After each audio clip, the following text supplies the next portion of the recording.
Class 1 এর student, দেখো তোমাদের ফার্স্ট অ্যাসেসমেন্ট এক্সামে আর্ট অ্যান্ড ক্রাফটে এবার রয়েছে পেন্সিলের স্ক্র্যাপ দিয়ে একটা গাছ বানাতে হবে। সেটা আমি আজ বানিয়ে দেখাবো। তার জন্য একটা সাদা চার্ট পেপার নিয়েছি, আর লাগছে অনেকগুলো পেন্সিল, একটা শার্পনার বা কল, একটা ব্রাশ, একটা কালো স্কেচ পেন, মার্কার পেন, আর একটা রং। আমি এখানে ব্রাউন কালার নিয়েছি গাছটার স্টেম বা গুড়ি বানানোর জন্য। আর লাগছে আঠা, আমি ফেভিকল আঠা ইউজ করছি।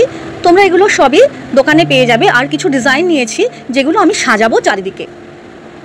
দেখো, প্রথমে আমি শার্পনার দিয়ে পেন্সিলটা ছুলে নেব, কারণ এই পেন্সিলের খোসাগুলোই কিন্তু আমার গাছ বানাতে কাজে লাগবে। আমি এরকম অনেকগুলো স্ক্র্যাপ নিয়ে নিয়েছি পেন্সিলের।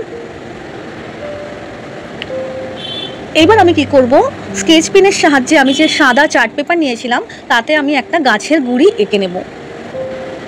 তোমরা তোমাদের পছন্দ মতো সাদা ছাড়াও অন্য কালারের চার্ট পেপারও নিতে পারো। দেখো, আমি একটা গাছ এঁকে নিয়েছি। পাতাগুলো আঁকিনি, কারণ আমি পাতাগুলো পেন্সিলের স্ক্র্যাপ দিয়ে বানাবো। এবার আমি এটা ব্রাউন কালারের করে নেব তুলির সাহায্যে। আমি সুন্দর করে গাছের গুড়িটা খয়েরি বা ব্রাউন কালার করে দিচ্ছি। দেখো, আমার কালার করা হয়ে গেল।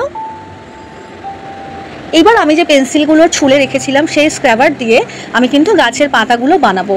এই ফেভিকল আঠার সাহায্যে আমি এগুলোকে সুন্দর করে লাগিয়ে দেব। তোমরা কিন্তু অনেক সময় নিয়ে বাড়িতে সুন্দর করে বানাবে। আমি খুব তাড়াতাড়ি তোমাদের বোঝানোর জন্য একটা গাছ আমি বানিয়ে দেখাচ্ছি। দেখো, আমি অনেকগুলো পাতা বানিয়ে ফেলেছি। এইবার দেখো, ওপরে বাঁদিকে যে ফাঁকা অংশটা রয়েছে সেখানে তোমরা মার্কার পেনের সাহায্যে নিজেদের নাম, ক্লাস, সেকশন এবং রোল নাম্বার লিখবে। প্রথমেই লিখলাম নেম, তার নিচে লিখবে ক্লাস, তার নিচে লিখবে সেকশন এবং সব শেষে লিখবে রোল। দেখো, নেম, ক্লাস, সেকশন, রোল এগুলো কিন্তু অবশ্যই লিখতে হবে, তা না হলে বোঝা যাবে না কার প্রজেক্ট কোনটা। এরপর চারিদিকে যে ফাঁকা অংশটা রয়েছে এগুলো আমি রেডি ডিজাইন দিয়ে লাগিয়ে দেবো। দেখো, এগুলোর পেছনে আঠা লাগানোই থাকে। আমি কিছু ফ্লাওয়ার মোটিভ নিয়েছি, এগুলো দিয়ে আমি সুন্দর করে ডেকোরেশন করব।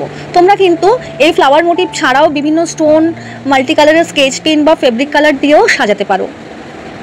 আমি রেডি ডিজাইনগুলো সাজিয়ে দিচ্ছি। দেখো, চারিদিকে আমি সুন্দর করে ফুলের ডেকোরেশন করে দিলাম।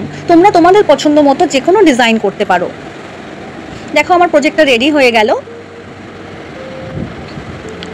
এইভাবে তোমরা বাড়িতে আরও সুন্দর করে বানাবে। যার প্রজেক্ট যত সুন্দর হবে সে তত ভালো নাম্বার